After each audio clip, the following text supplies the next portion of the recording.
Hello, everybody, and welcome. Finally, we are live here with the Illinois High School Esports Association.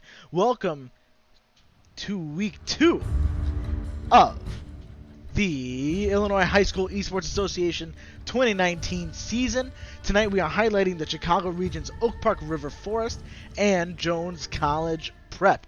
Now, we have seen these Chicago region teams shock everyone at the state finals in years past with a complete upset during the 2017 quarterfinals. These rematches between two powerhouses is nothing to be meddled with. I am Andy Chilren Mendez, and this is the IHSEA.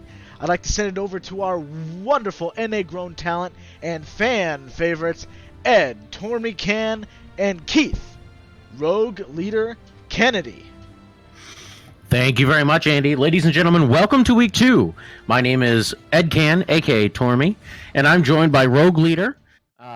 Tonight's matchup highlights a very special rivalry and a little opportunity for payback. OPRF and Jones went head-to-head during the IHSEA 2018 quarterfinals.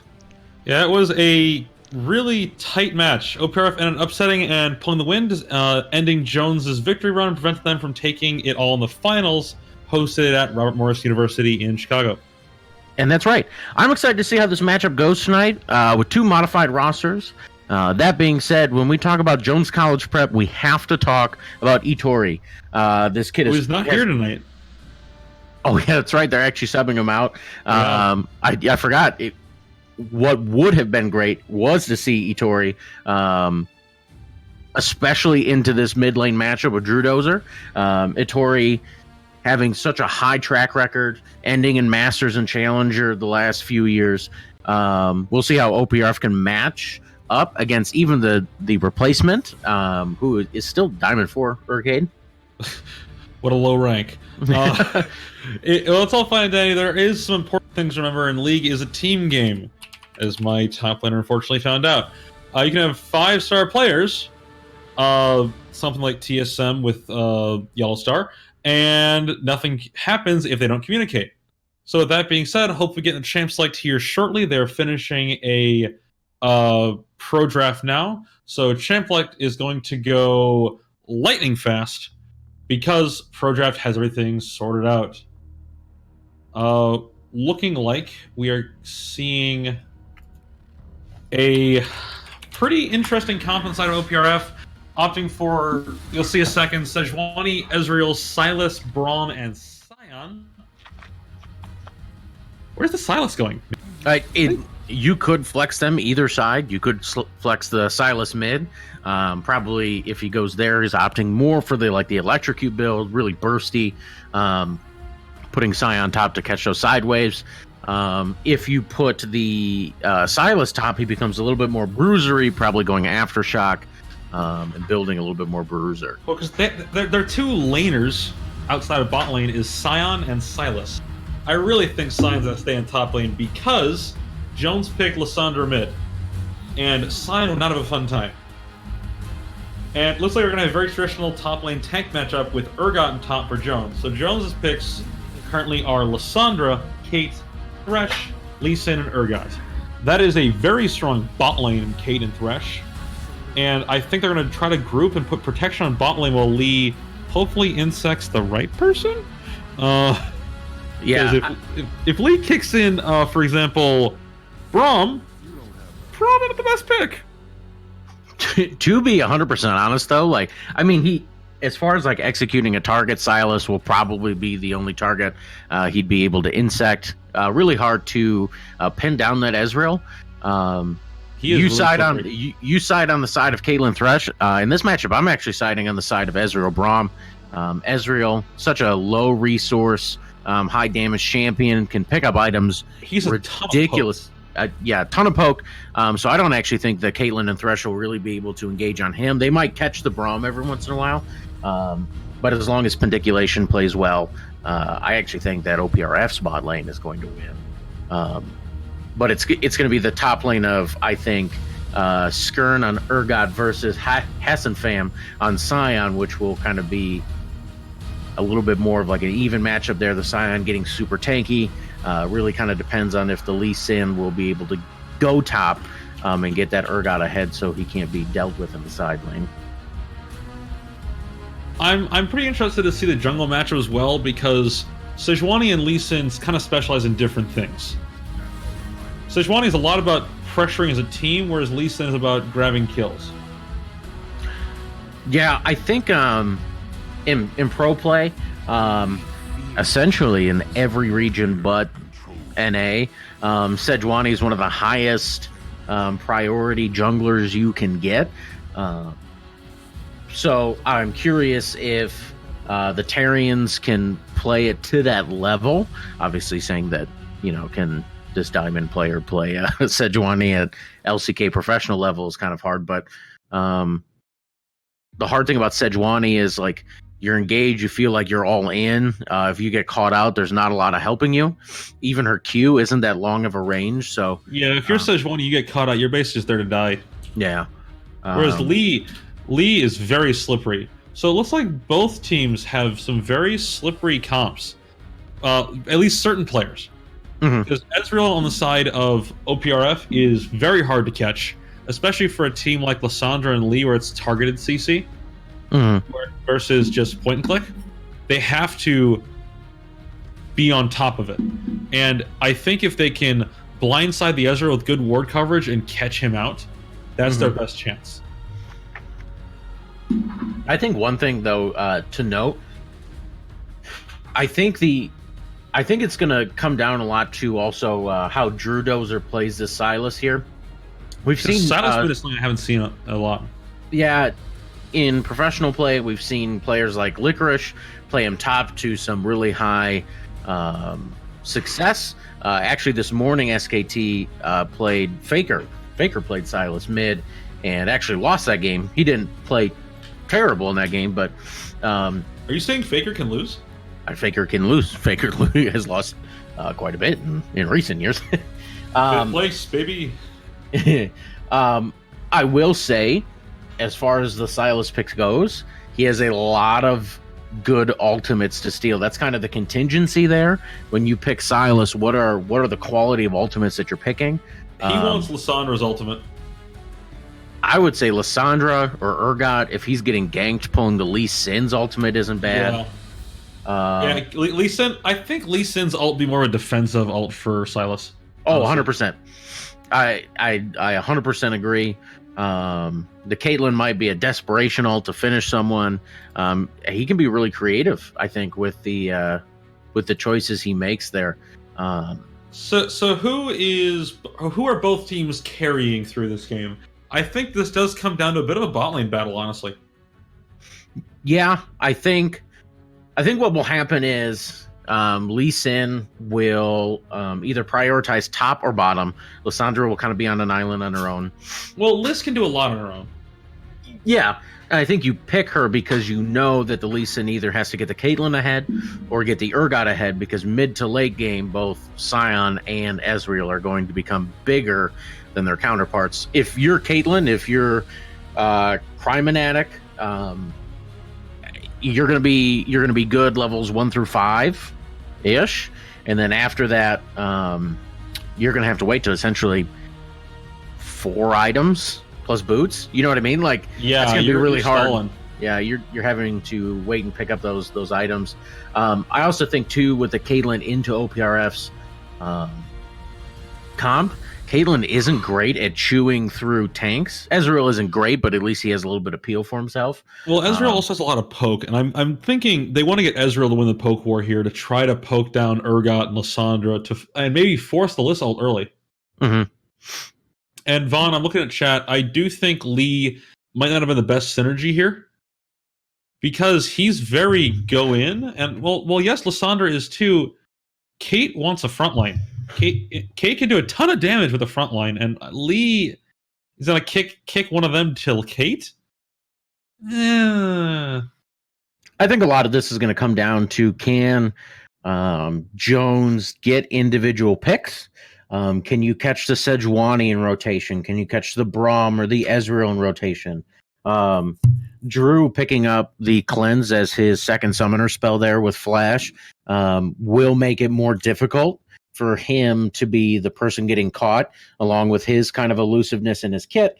Whenever that's up, I think it's like 90 seconds or something like that, he's going to be able to get out of a Thresh hook or Lissandra ult or things like that. So, that, so from looking at the path.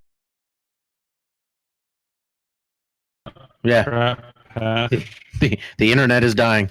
Well, let's before we actually get into the game here, let's highlight some of the teams in the Chicago region. I forgot every time there's a patch, my computer craps itself in the first time I play the game. Oh, every time. Should have played another game. Who plays this game? Time. I was playing Apex. Oh, that's true. From the Chicago region, we do have St. Louis, Whitney M. Young, Jones College Prep, Lane Tech, Evanston Township, OPRF or Oak Park River Forest, Steinmetz, Von Steuben, and Taft High School. It is a very strong group. Yeah, it is a strong group. Looking at last week's matchup, St. Louis and Whitney M. Young went 1-1. Jones College Prep did 2-0 Lane Tech. OPRF 2-0'd Evanston. Von Steuben 2-0'd Steinmetz. And Taft 2-0'd Mather eSports, which actually I think is Whitney Young on Battlefield. They're otherwise. So yeah, I think it's a very top heavy group to be frank with you. And I think you're seeing the top two out of like the top 3 or 4 play right now, which is going to be interesting to see. Something I like doing. Oh no, never mind. We're out of game. I got to remember to do it in between the last game.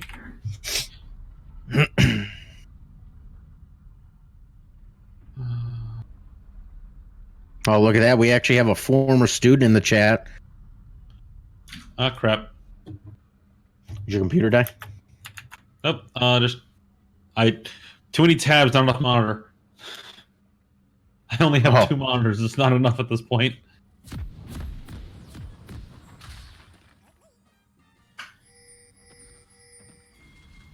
So I'm excited to get in game here.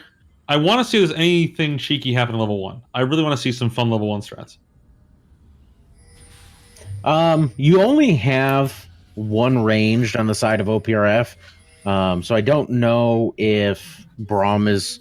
I don't know if they necessarily have anything to kind of build onto the Braum there.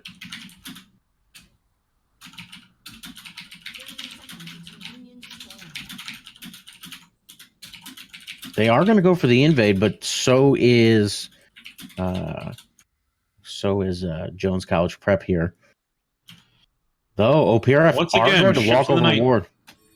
No, that was a smart ward. They put a ward there. They know that they're actually going to come back into this brush. Trying to figure out which one they're going to come in. OPRF has to expect this, though. They have to expect this. Curtains, you're too early. Curtains, you blew it. Q's going to go out. They had to. There's the hook. You're ahead of me. You're ahead of me somehow. Yeah, I will say the poke going onto the Sejuani was actually pretty good. Pendiculation should have probably stepped in front of some of that because he's going to be able to play a little bit safer where the Terrians is going to have to face tank a lot of this damage here. Though Braum does give nice leashes, so. You're ahead of me somehow in the spectate. More league spectate bugs, what we all want. So here we're kind of seeing the sustainability of Silas mid with his W heal, the shield he gets from his E. He's going awfully aggressive early on. I think he has a right to on Lissandra because you want to get as much damage down on her as you can before level 6. Yeah. Turtle there, going to be hooked by curtains. Little damage. Oh, a lot of damage. Yeah. But it's Klepto Ezreal. There you go. Drudo's just playing that very aggressive. But Lissandra does have a lot of defensive poke, I'm going to call it. Here's a hook on a Braum. He's going to flash. Flash, though. Yeah, if he hits that trap, he's probably dead there. Curtains there with the ignite on the Thresh. most likely would have been enough. How little mana does Silas use? It's not a lot. His W doesn't cost a lot, and his Lee Sin's going for a gank mid. he's going to take a turret shot. Drew is going to heal some of that back with his passive there. So with his what was W, sorry. gained? Like, what was gained there? Not a ton. Lee Sin does create pressure, kind of pushes Drew back to respect Urcade there. He's also pretty close to being out of mana. There's the mana burn. Scuttle control, possibly a fight over Scuttle control right now. And Lysandra's rotating.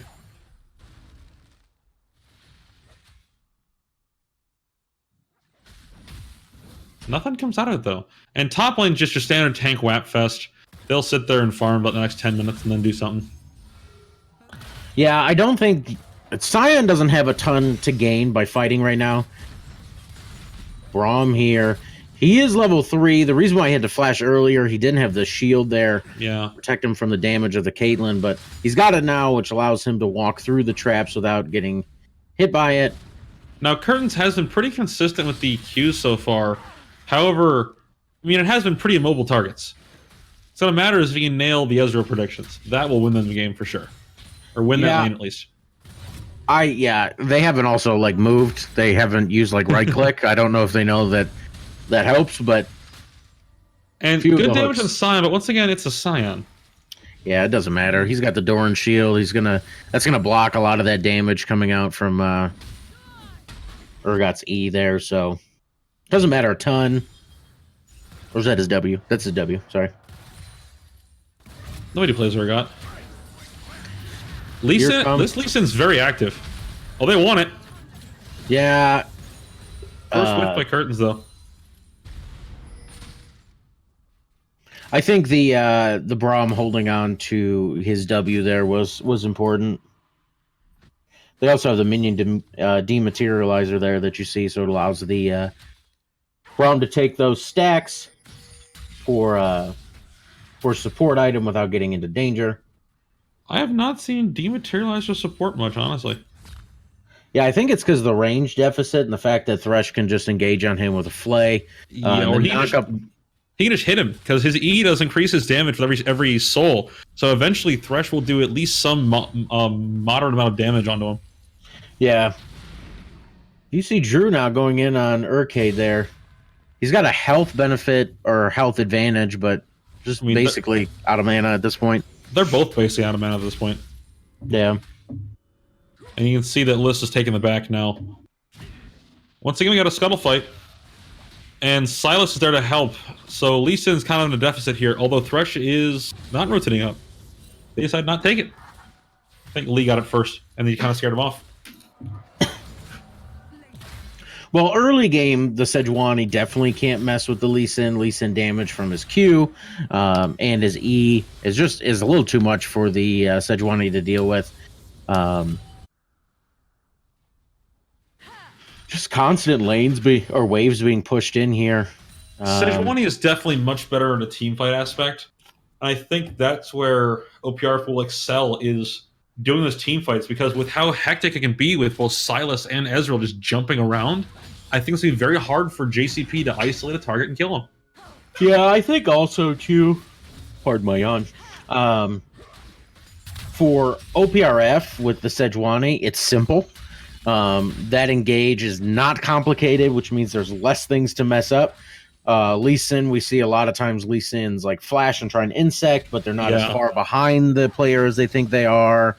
I don't know if you saw it, Drew Dozer has Lysandra's ult, so we have Lysandra ult versus Lysandra ult in mid lane. Which, if he casts that on himself, should be long enough for him to get a reset of his cooldowns while he's in that ult. So yeah, it should. Pretty smart ult take there. Also kind of threatens the Lysandra as far as her going all in on him. I think it's interesting, though, that it does last for quite a while, but that he would take it so early unless he thought that he was going to be the focus of some attention there. I mean, it has been safe because this Lee has been very active. So I'd say that's a safe idea. Ward Wars in bot lane. Yeah, Braum defending with the pink with his life, and he goes down. Yeah, the hook does miss. So if you're OPRF, you take that as a win. So there is a CS lead for JCP right now. And that comes mostly on top lane. Look at the CS in top lane. Yeah. Admittedly, Cyan is supposed to lose that, but still. That was an odd flash there by Pendiculation. I think he was worried about the Lee Sin coming in. Ult for ult here. First blood going over to Drew Dozer. Sejuani's also there. Staring as well. contest. Yeah, but they're just going to walk him under turret. Just a second ago in that bot lane fight, Pendiculation took the flash because they didn't have vision of that tri-brush. I'm so guaranteeing that is an extra. was coming because that's a really good mind game by Curtains. Oh my goodness! Oh, that's a pretty bad. That's pretty bad play down there. The ignite does go down. The heal goes out for the Ezreal there. So both, like everyone in bot lane is very low. I think if jungle ever makes it down here, this could be probably the breaking point. Yeah, it looks like the Lee Sin's going to track through blue side jungle, bot side jungle. They know they have the tri ward there with the pink ward, so they know that they can't see, though. OPRF just going to back up. Feels bad for the Sion, down 40 CS. I think the Lee Sin's still going to go after this. He's still waiting. Oh, the Ezra. Yep, there he goes. Wanted them to commit onto the low thresh. Actually going to get... Nice bait. That Ezreal damage is insane. Oh! Caitlyn with the kill off the Q there. Yeah. Stun going down onto Urgot here. You don't really have a ton of damage. Trying to body block. We'll get the ult down. They just had so much CC and lockdown in that fight there. This is why I love Sejuani. Yeah, she body blocks, forcing the flash out of Skirn there on the Urgot. Urgot too thick, so he had to blow the flash. And once the flash was down, then the Sejuani knew that she could safely ult there. So good return kill up in the top lane. So kill lead is now 2-1 in favor of OPRF, but gold difference is actually in favor of JCP because that massive top lane CS difference. Yeah, you're going to start seeing that balance out once Sion starts stacking up some items, and it doesn't really matter. You see Drew here going to ult himself. Lack of wards here. What? He's looking for the kick. Mid lane? He has to blow the flash for the kick. Oh, what a heal coming out. Drew's going to get the kill there. He actually might get the kill on Lee Sin. Great ult by the Ezreal there. Yeah. Bot lane looks like they're getting ready to collapse. Braum has to blast. They expected the blast cone. Yep, that was smart. Great pathing there by Pendiculation, knowing that if the Lee Sin goes through tri-brush, the Ezreal's there if need be, or he can come back down. Braum carry? Maybe. 1-0-1 right now. Well on his way. You gotta believe.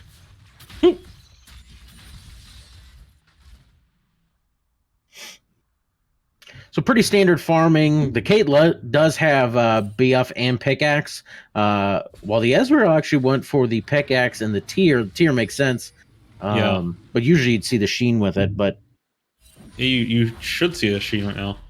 One thing I always look for, especially, is support CS or support ward score difference, and I think mostly because they've had them pushed in most of the game. But Thresh is up a lot on CS right now. Or not CS, wards. Yes. He does get the upgraded version of his support item pretty quickly. Rotates over to getting the sweeper, though I think Braum will get it on the next back. He should. So at this point, we're kind of at not quite a stalemate. Although OPRF is definitely manufacturing a lead, I think, slowly but surely. Yeah, at the very least, OPRF is gaining more and more pressure in these side lanes. Urgot, while has a large CS lead, because Lee Sin hasn't really come top at all, they haven't been able to kill the Sion, which I think if you're Lee Sin, you probably should have went there, should have went top like level 3, get an early kill on the Sion. Because at right a now, certain point, you basically stop being able to do anything against him. yeah, what you're trying to do early game into Scion actually isn't necessarily kill him, is just rob him of experience. And you're now at the point where you don't get to push him out of lane, as we see the Urgot going in onto the Scion, not really doing much damage anyway. Good scouting by Drew Dozer to find those pink wards. Oh, excuse me. Yeah, always making sure you're picking up that vision. We do see the Lantern coming in. Lee Sin comes bottom. Braum wisely tracking around. Will flash and then ultimate. I think they're actually out of here. They're out. Oh, the heal, though. Clutch heal. Turtle, I would imagine, actually, he's going to stay here just a little bit longer. Oh, Sejuani's going to come in. Alt's going to come out. Not actually connect onto the Caitlyn, even though it kind of looked like that should have landed. Yeah. Sejuani's under turret there. A little bit of a soft end there, getting caught by the thresh hook and then pulled under. Ghost coming out. Yeah, going out from the Urgot there because he's changing his summoner spell. He does have Unsealed Spellbook, which allows his teleport to come up faster and allows him to switch out those summoner spells.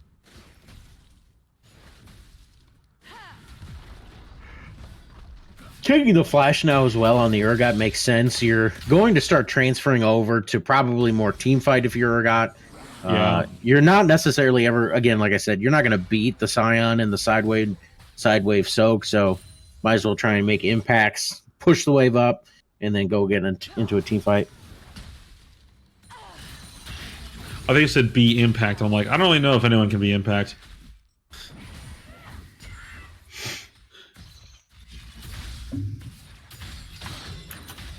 So looking at the advantages across the map, there's decent stalemate in most lanes, although Sylas is, I think, the biggest lead that OPRF can lean on right now.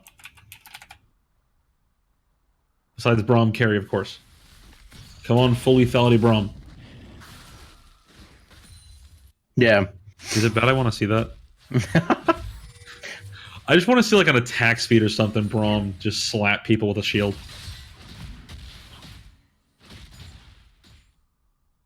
So they're just walking around Dragon Pit, not really doing anything with it. They're just staring at it. Yeah, it is a Cloud Drake, so I suppose it makes it less appealing to put resources into it early. Sejuani having to blow the flash. Yeah, she found some friends. Yeah. At that point, when you see the Lee Sin, it might not even be worth blowing the flash. You just accept your fate. Yeah.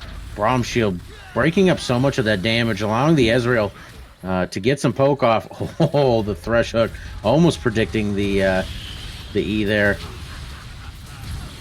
Sylas using the Lissandra ult onto the Lee Sin, but it was too early. He was kicked away. Speaking of results, so a little bit of soft inting on the side of OPRF. The one at a time strat, very controversial.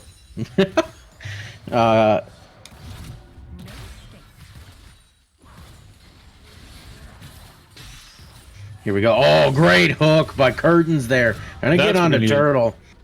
That was a great hook right there. And that's exactly what we need. That's what Turtle needs to, Curtains needs to actually make this lane a hard win, is to nail those fancy hooks. Yeah, and I think as well, like, you might see Turtle start to feel the pressure of having to do a little bit more. I think these carries you're going to see maybe start to make mistakes, because you did have that. That was a pretty dramatic gold swing up there, losing 3 and then losing the rift there. What the? We went from 4-1 to 4-7 real fast. Yeah. Now, Curtains is at 62 or so souls. Means he has about 45 extra AP and armor. He's really enjoying that. We were actually just talking about this before the stream started, about Thresh and his usefulness. One of the biggest things about Thresh is that, like, he's a safe support that provides a lot of CC and utility, and then, like, just bonus stats. It's something that is sometimes talked about when you watch professional League of Legends, when they start talking about champions versus one another. And as long as it's a good kit, so if you're taking out like Nasus or Vagar even to a degree, you put a champion in like Thresh who can infinitely scale but have a decent competitive 5v5 I don't know, ability set, it makes him really valuable. And I actually think that he's one of the only like. Oh, we do see them go in on Lissandra there, blown up. Rip. The Silas there using the Lissandra ult on her, the follow up of the Sejuani ult on top. They do follow up amazingly fast. Yeah, they're going to get a little bit of chunk down onto this turret, though you see Lissandra pushing bottom. Oh, that wasn't onto Lissandra, that was onto Caitlyn, sorry. Yeah. But I think Thresh is the only infinite scaling coming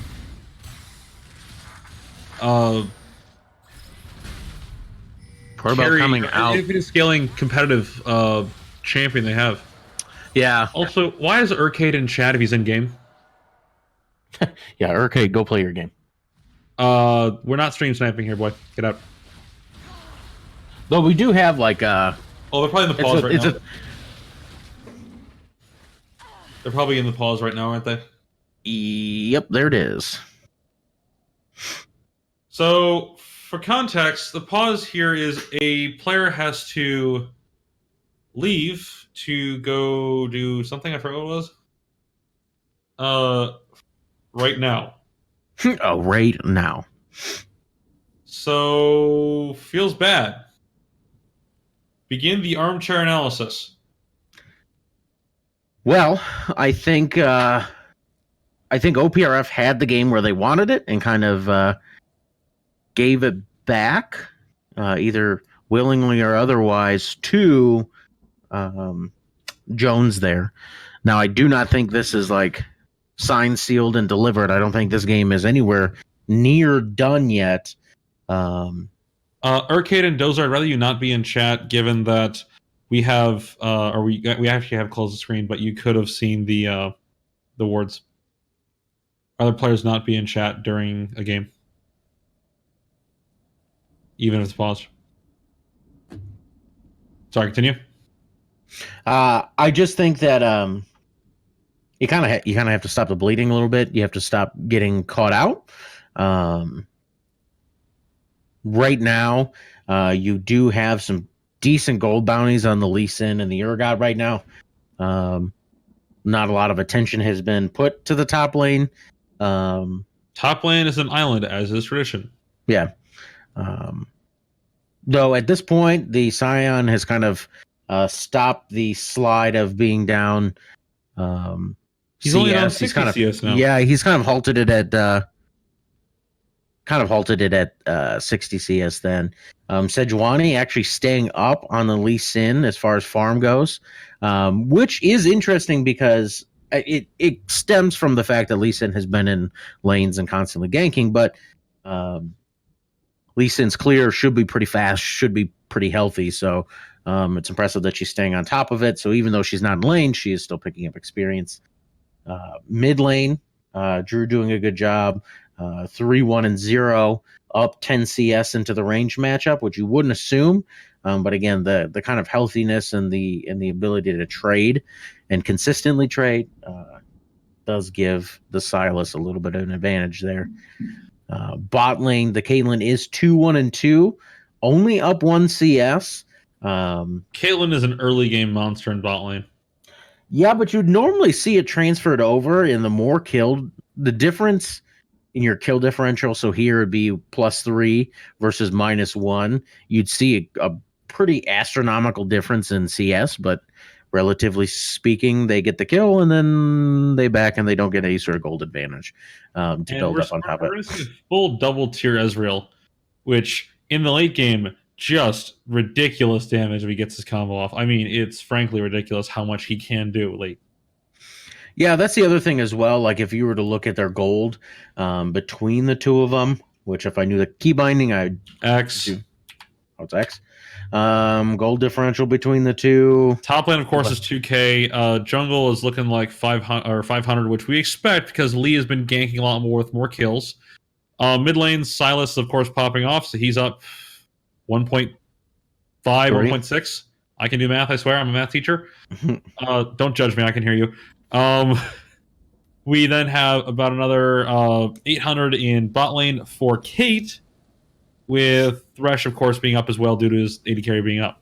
So overall, the gold advantage is on the side of JCP, but I think at this point they have to carry through the mid. They got to carry through mid and get Ezreal to the point where double tier is starting to activate. Yeah, at this point, you're just waiting for the second item spike. Ezreal's second item versus Caitlyn's what will be second item will be far more impactful. I do like the executioners on the side of Kate. That is to counter a lot of what makes the champion strong on the side of OPRF. Yeah, I think to shred through that Scion at the very least, and then you also do have the Braum and the Sejuani. I think, though, the ability that spike to be able to chew through them isn't going to come on the next item. It's going to come on like the third or fourth item, depending what build path they are going. So yeah, it just depends. I think in these small skirmishes, like they need to pick up the next dragon or two. They need to pressure on Baron. If they kind of stay if OPRF stays where they're at right now, down 3K gold, but this is in 10 minutes, we're going to see Jones at a very huge advantage because you're going to start seeing that Caitlyn settle into, 4 items and boots, 5 items and boots. And then there's really not a whole lot that OPRF can do to deal with her. So moving forward, what is OPRF's game plan here? I think if you're OPRF, you set up a ton of vision around objectives. Right now, Jones does have significantly more vision around the map. Vision score is pretty similar as far as the sports go. But AD carry, there's a 3-point difference. Silas is up in vision score, but then you go to jungle. Actually, the Sejuani is up there, but there's twice as many. There's a 7-point difference for the top lane vision score. So it kind of just it shows you that the top lane not warding is probably something. He's got 2 wards in his inventory and hasn't put them down. Yikes. There's not enough pinks in these inventories. Yeah. Sorry, control wars, Riot. Don't yell at me. On the side of JCP, how are they closing it? I think you just scale. You just start throwing gold at Caitlyn as fast as possible. And I'd say they have to lock down Silas and Ezreal hard, and then everyone else falls. Yeah, so what you're going to do is you're going to try and go 1-4, keep the Urgot in the side lane to kind of either pressure the Scion and keep him in that side lane and don't let him join. Or what you're going to do is if the Scion leaves, you're going to try and create as much pressure in that side lane that he left as possible. If you are Urcade, you're looking to come from Fog of War. Use your claw to get into the back line. If you can freeze Ezreal or Silas, you win the game. You win that fight. If you can't burst them down quickly, you just go in, you W, you ult yourself, and then you allow the Caitlyn some time to auto attack as the rest of the enemy team is slow to move. So, and I think giving Caitlyn room to work is going to be really key for JCP to get some scaling going. I would want to say the kick from Lee, if he's going to insect someone, has to be towards Liz so Liz can ult them. It has to be an alley-oop like that. Otherwise, they're going to pile onto Kate and possibly kill Kate. Yeah, I think you're at the point as far as like insecting someone. Even if it's the Silas is either going to grab the Lee kick back or he's going to grab the Lissandro. So you can't kick him. You don't want to kick. 2 Lees kick each other, what happens? They both break their legs. I don't know. I think you're kind of at the point though that like there's not a lot of people for him to pick out. If somehow like Turtle on the Ezreal uses his essence flux and then like walks forward again, like forgets how to play the game. And If he goes real stupid real fast, they lose this. Yeah, but they're not, he doesn't seem like that. He's a pretty smart player so far. He's been getting caught out by some very good Threshogs. Yeah, I think that's generally going to be the difference there. So Lee Sin's probably going to defensively punt someone away, whether that's the Sejuani coming in or the Scion after he ults. Because remember, that's going to have bonus knockup damage, things like that, based on the size and tankiness of the player he kicks. We do unpause if here. If you punt Scion into the team, that would be the optimal one, wouldn't it? Yeah, I mean, you're getting some serious knockup, again, which is what you want for the Caitlyn. You want some time there. Well, the game is live now, so let's get back into it. You see kind of what we were talking about, funneling the gold here for the Caitlyn. You're just going to put the Caitlyn there right in the middle lane. You're going to catch just every wave that's there. Whatever wave you want to catch it. Lane priority. I mean, we're Dota now. Yeah. One thing I am dissatisfied by, really, is the ward coverage for both teams. There's not enough deep vision, which probably is going to come later. There's not enough deep vision, and especially for both of them, they don't have vision of their own jungle, so they don't know if someone's in their own jungle. Yeah, but some of that, though, you have the Scion allowing the wave to push up further, so he should be faster at the collapse. If he was pushing deep into the top wave, even with his ultimate, it's going to be difficult for him to get there. See Silas and Lissandra still in the same side wave there. I'd like to see maybe Drew try and facilitate a roam, push that wave in, and make it. I think Silas staying on Lissandra is putting him at a disadvantage. Yeah. Well, I don't know if I'd say a disadvantage. If he can't either get the kill or rotate and catch someone out, then possibly, as we do see. That is a Herald pop. They're going for a take in the mid lane turret, and with Lissandra pulled or Silas pulled off, now's the time to do it. Oh, they're going a bit aggressive. Is that a kick whiff? No, I didn't. No, canceled. Yeah, no, you are going to get the ignite down out of Curtains there, trying to get onto the Tarians there on the Sejuani. 1.5 turrets? Worth? Because right now there is, I didn't notice this, there's a 3 turret lead for JCP. And it looks like, looking at all the turrets, every turret for JCP for the tier 1s is all at half health. So, not a lot of damage being done by OPRF to even get anything down. Yeah, if this was Ezreal of old, I'd be a little bit more worried, because old Ezreal before the kit change had a difficult time taking out turrets. Now with the change to his W, just absolutely obliterating turrets. That's potential gold back into their pocket, so it's not a ton to worry about yet, but obviously not where you necessarily want to be. But that's gold they can potentially get back in a hurry there.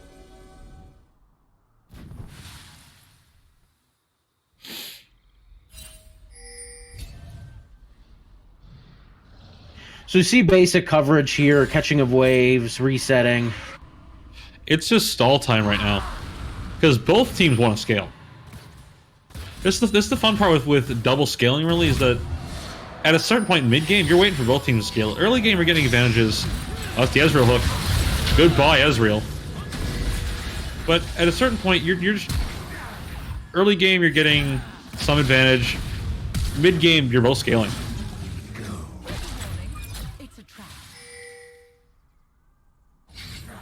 Yeah, I think, I mean, Ezreal dying there is not good.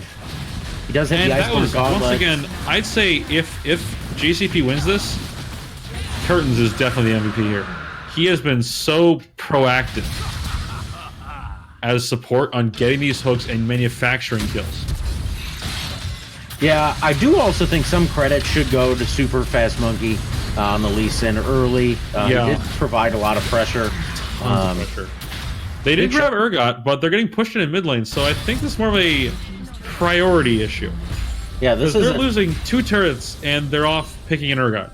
Yeah, not necessarily a net win there. That's also that kill did mean that Drew had to expend the ultimate there. But they get a kill, they get a shutdown, get some more gold in the pocket. Ezreal's not part of that kill, so no more gold into his pocket there. Why does Scion not have a Warmugs yet? Have a what? Warmugs? Does he have 3,000 health yet?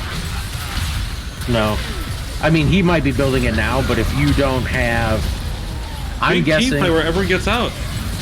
Oh, not yet. Oh, this Ezreal's dead. Misses the Q. Has to flash back into the enemy. Great eating of the hook there by the Tyrians. Big knock up there, but no damage to follow through. It's actually going to be another kill for Jones coming out. Honestly, that fight looked lost for Jones for a bit. They recovered very well. Yeah, you didn't really see... you saw a lot of missed skill shots, especially by the Ezreal there in the middle of that fight. Time now. Unfortunately, though, you are going to give kill participation then over to Super Fast, which is going to put more gold into his pocket. I think the biggest thing in that fight is that OPRF weren't on the same page as far as where should we be going next? Where should we be peeling back to? When you have 3 tanks and 2 DPS, your tanks and your DPS have to be on the same page there on how you kite back and where you kite back to. Yeah, team fight priority and order here is really the issue you're talking about. And I also think an issue with OPRF is that they just aimlessly wandered for like 5 minutes. Like 5 minutes of this game was just them aimlessly wandering, kind of taking CS, getting some wards. Do something. You gotta make some advantage. Yeah, I think they're worried though. Like at this point, just on getting picked. The Ezreal does have 2 items now. I'm going the double tier build though. You really should finish the 3rd. Gonna get picked off there. So there's one he's gone instantly. Yeah. Drugozer seems to have. Whose ult does he have? And at this point, I think OPRF's too far behind to make anything happen. And that's probably just gonna be game pretty soon. They're gonna take this Baron here. Oh, actually, maybe not. Super Fast Monkey, super low. Curtains is actually going to bring Super Fast Monkey. Why did he go back with the Lantern? Yeah, that was a big shame on Super Fast Monkey there. Though, Cryptomatic now, a little too big for Drew to deal with. She does have the 2.5, 2 3/4, I guess. 2 in the materials items. If Lee hadn't died there, if he would have just backed, they might have been able to try and force something at Baron or at least make them respond. But now OPRF can pretty safely collect these waves and try and establish vision back into the area.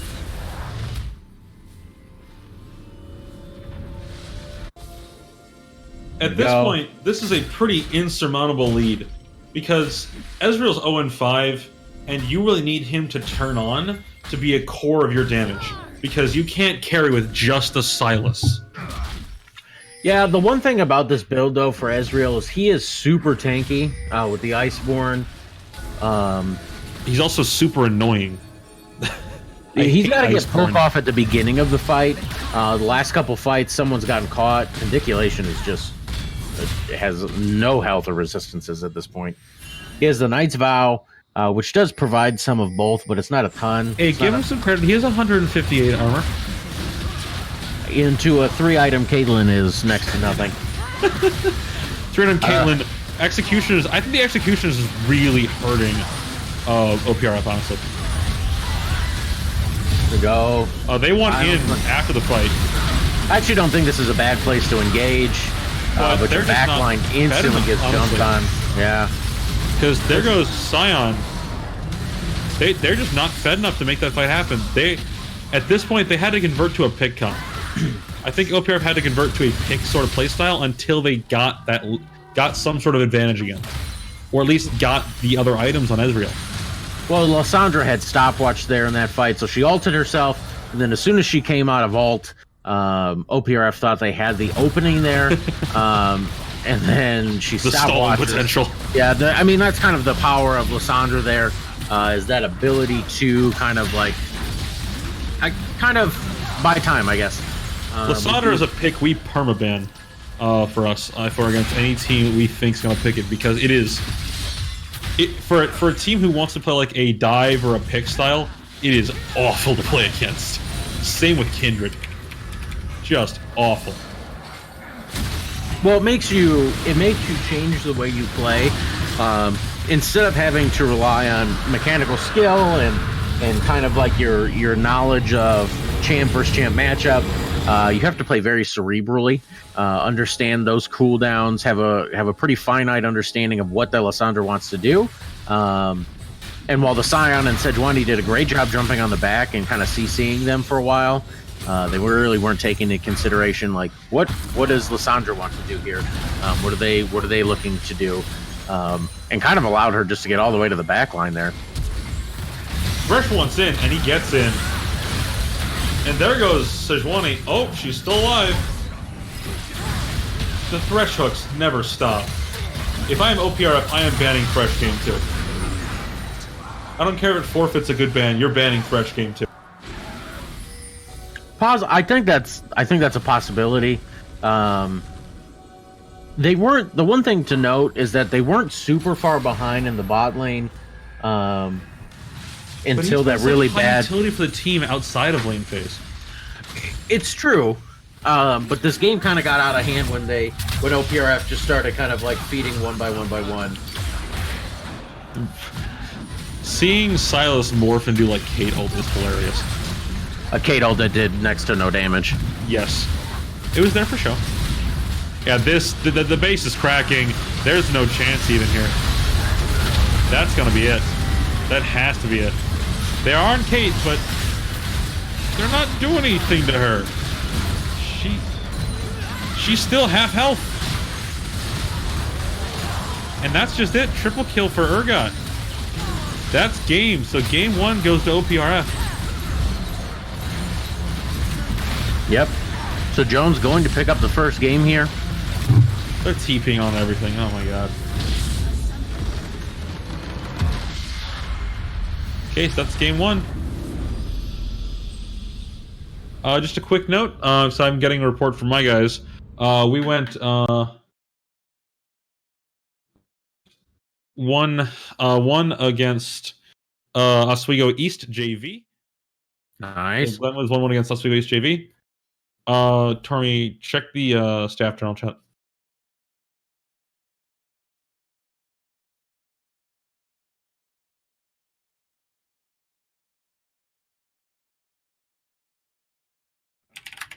Okay. I'm putting that on you. That's fine. So, looking at the endgame scoreboard, let's see if I can't find the advanced details. I'm being the stats guy for a second while you take care of that. Silas, the highest damage dealer on OPRF at 18,000. And meanwhile, in Caitlyn land, 28,000. So Caitlyn just outdamaged all of them, and it's much more consistent damage across all of JCP, whereas OPRF had a big gap in their damage in both Sejuani and Braum, which of course means Braum's not going to take that, but Sejuani.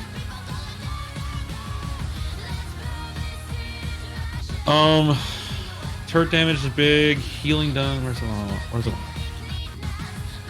So gold graphs were pretty well even. I think Urgot just edged ahead of Silas right at the end. As for Vision score is obviously pretty high. Getting into our second lobby. So I figured out how my hands work.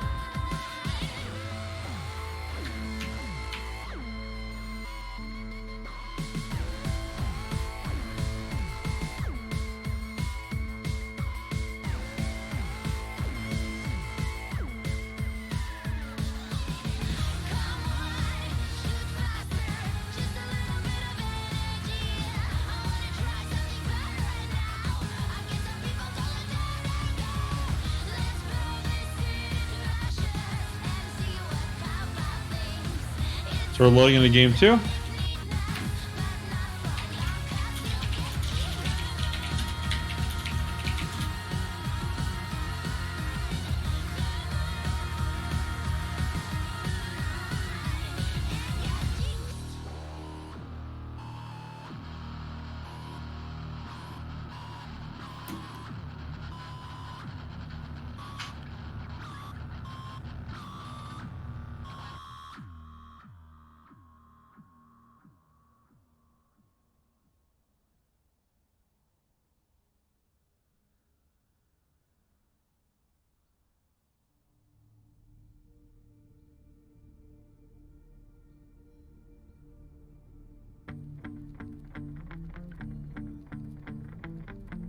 Did you message them? Oh, there you go.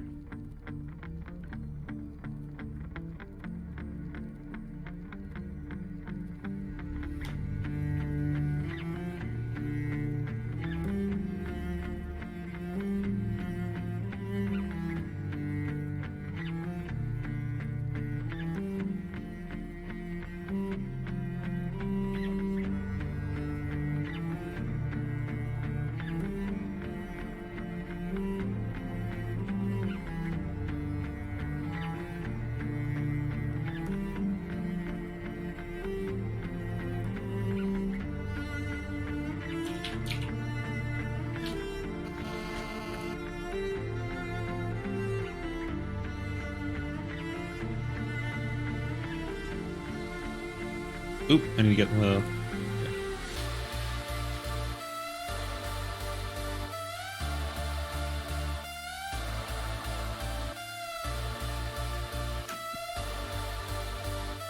Just sorting out some administrative things here, guys. I think he's on music right now anyway.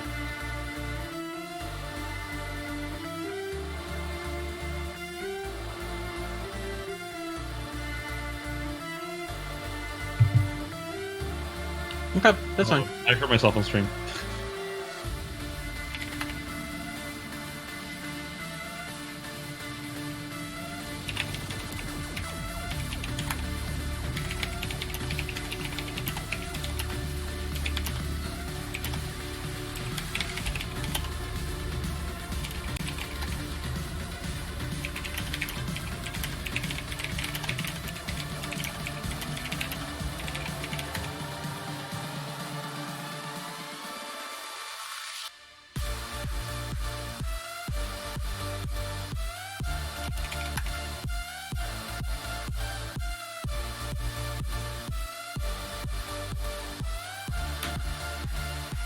It looks like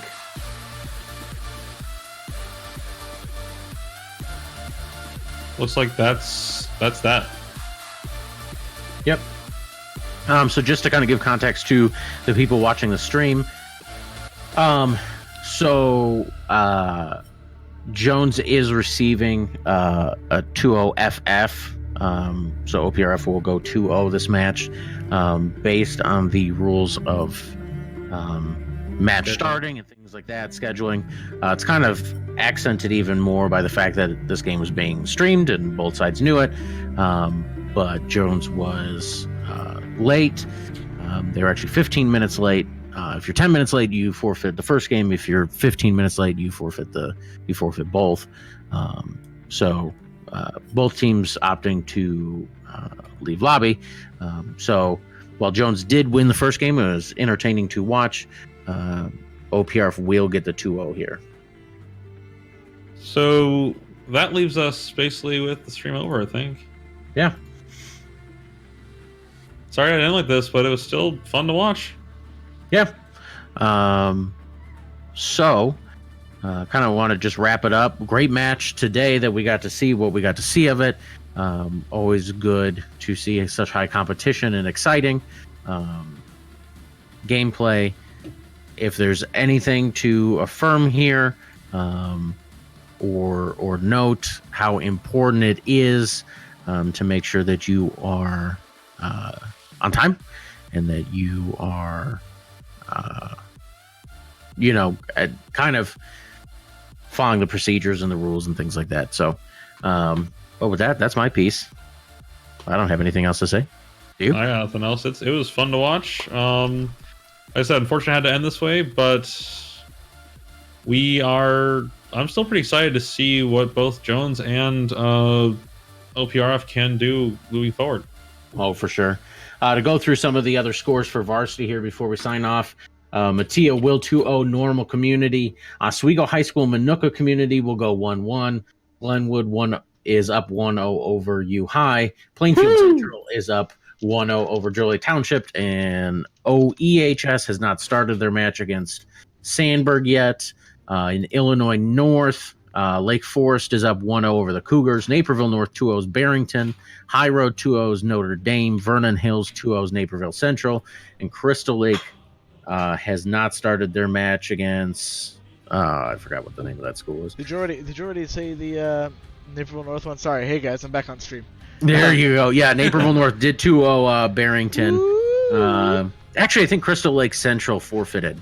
Okay, well, and then Mattia, I believe that. No, they played one game. They were definitely in a game. Oh, were they? Yeah. Are you sure? How about yeah? I did see that they were in game.